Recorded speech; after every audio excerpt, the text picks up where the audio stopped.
Hey, Adelaide, I'm Charles Post with Scarling Game. How you doing? Good. How are you? Good. It's nice to meet you. You too. So I just got maybe 10 questions or so if you want to just jump right in. Yeah, sure. All right, cool. So we'll get to a lot about Ohio State and the Olympics. Congratulations, by the way.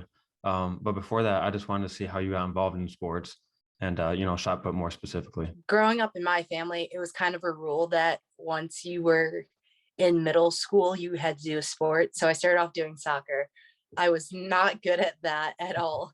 And then I tried volleyball. And then eventually I got to track.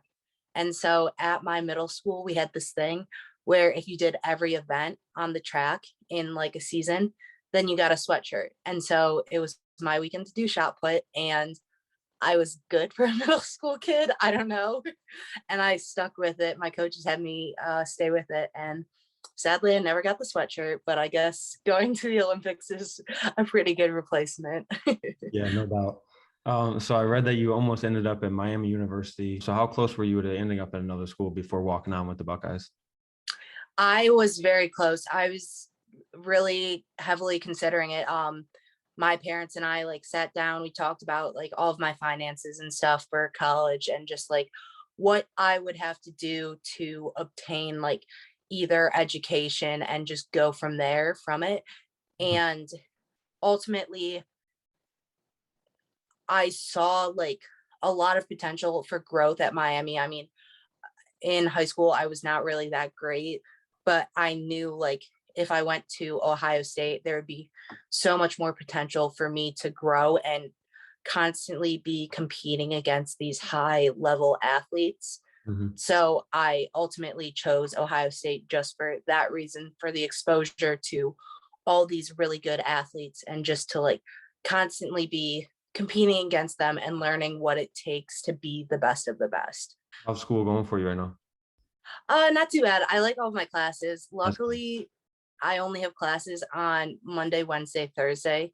So that's pretty nice. Yeah. One of my classes right now is an internship though. So I am working at the Blackwell right now, just like helping out and learning the rules around there and what happens in a hotel. So that's part of the hospitality management major and just really learning from that. So you're coached by Ashley Kovacs at Ohio State, and then you also train with her husband and U.S. Olympian Joe. Can you just talk about the impact that they've had on your career and what it's been like learning from them? Yeah. So learning from Ashley and Joe has just really been a great resource for me and everybody else on the team. You know, she had so much experience in her collegiate career. She was collegiate runner up and competed at the Olympic trials for a while. And she just had been like all over the place from D2 to D1 to mid majors and all that stuff. So she knows what it looks like to compete at all these different levels. And so to have her expertise as well as her husband, you know, who's competed internationally, won world championships, just recently got silver at Tokyo and silver at Rio. It's just a great combination of resources and allowing for growth if you want to go professional in track. Like they have all the resources on what you need to do, how far you need to throw, and just all of that stuff. So it's really great to have all of their expertise in the throwing field. I've read a quote that Ashley said that you're nowhere near the same athlete that you were when you got onto campus or even in 2019. She said that your growth had just been astonishing. Can you just talk about that and how you think you've been able to stretch your distance more than 17 feet since high school? Yeah. So coming out of high school, I think I was like 100 and like 65, 75 pounds, somewhere in there. So Mhm. that's for a thrower, that's really small. Okay. Like most throwers, at least girls, are like 250 to like 225 on the low end. Okay. So like I was tiny coming in here. Mhm.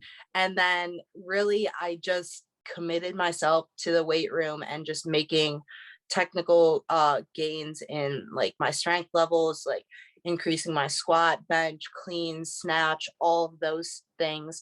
And then really just focusing on the technical details of what I want my throw to look like and how I want to continue to improve and make gains in the distance that I'm throwing.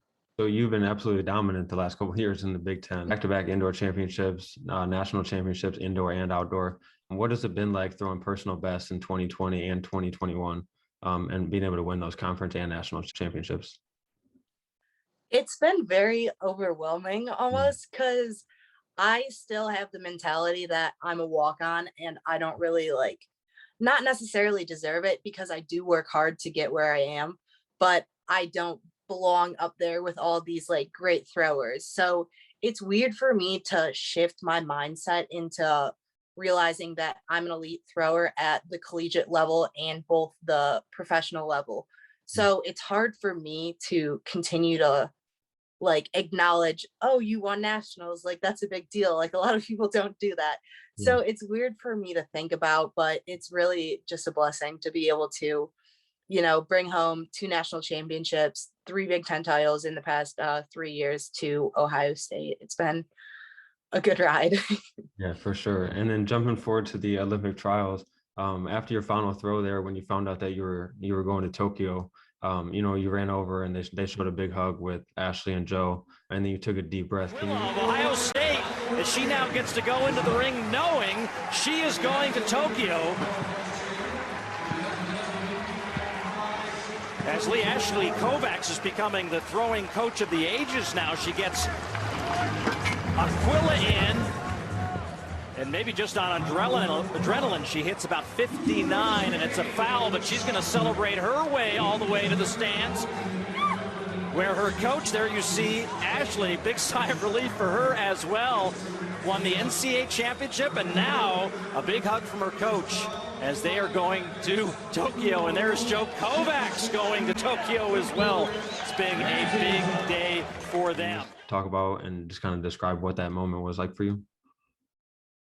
So as I started walking into the ring, I was like, wait, I'm still in 3rd place. I'm going to the Olympics.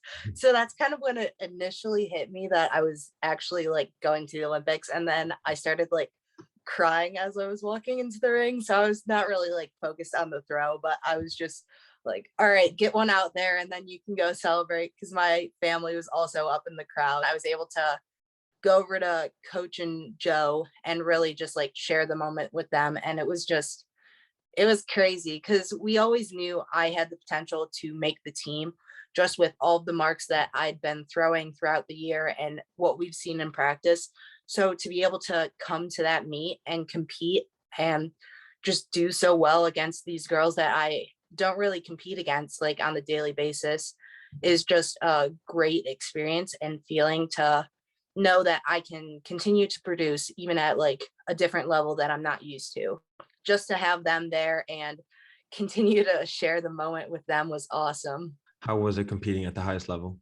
The whole stadium, it was beautiful. It was something I've never seen before. In collegiate throwing and in the US, we normally throw on gravel or like dirt, but over there we were throwing into the grass, which was something I wasn't used to. But I do have to say I prefer that a little bit more, just because your marks a little more clear, because sometimes in the dirt there comes a big splash and you won't be able to see the full mark. So it was nice to like see the spot that the ball fell on. But the stadium was beautiful. I mean, it was awesome to compete over there. It was a little weird without fans and everything, just because it was so quiet, but I wouldn't trade it. It was a great experience. The people there are so nice.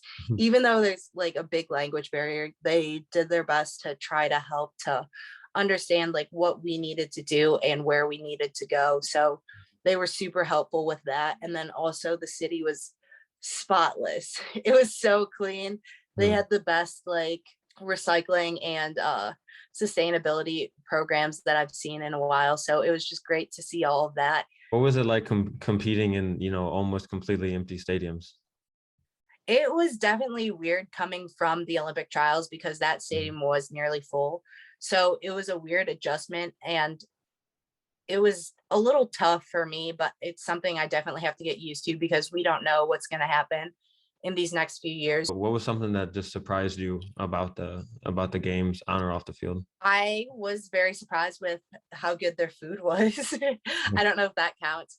Yeah. In the dining hall, we had it was basically like a college dining hall, Okay. but they had the station for each country basically. Hmm. So I went to the Japanese station, and their sushi and like ramen were so good. And that was definitely one of the highlights of the trip. Do you prefer indoor or outdoor competitions? That's tough. So I like indoor just because the environment's always the same. Like you can count on the same temperature in Okay. every single meet. But I like outdoor better because you're able to travel to more places and just like see more teams and go to all these really cool meets. So I guess I would have to say outdoor. Who's your favorite athlete of all time? LeBron. I'm from LeBron. Cleveland, so I Yeah. have to say LeBron. Okay, that makes sense. How did you find out that you were named Ohio State's 2021 Female Athlete of the Year? I got a text from Jerry, and he was like, "We're naming the Ohio State Athlete of the Year. Like, you should check it out." He said they'll be posting it in 2 hours. So I was like refreshing Ohio State Athletics Instagram, and then I saw it, and I was like, "Oh, this is awesome. This is a great honor." Which was a better 2021 experience, throwing out the first pitch at Progressive Field in July, I think it was, or attending the Jake Paul versus Tyron Woodley fight in August? I would have to say going to throw the first pitch at Progressive Field. A bunch of my family and friends were able to come to the game, so it was a great little send off right before I left for Tokyo. So that was a really great experience. Yeah, that sounds like it. You know, after reaching so many of your goals within these last few years, what do you have planned for next as you finish your remaining eligibility and beyond? Definitely break both of the collegiate records. The next big goal after that is throw 20 meters.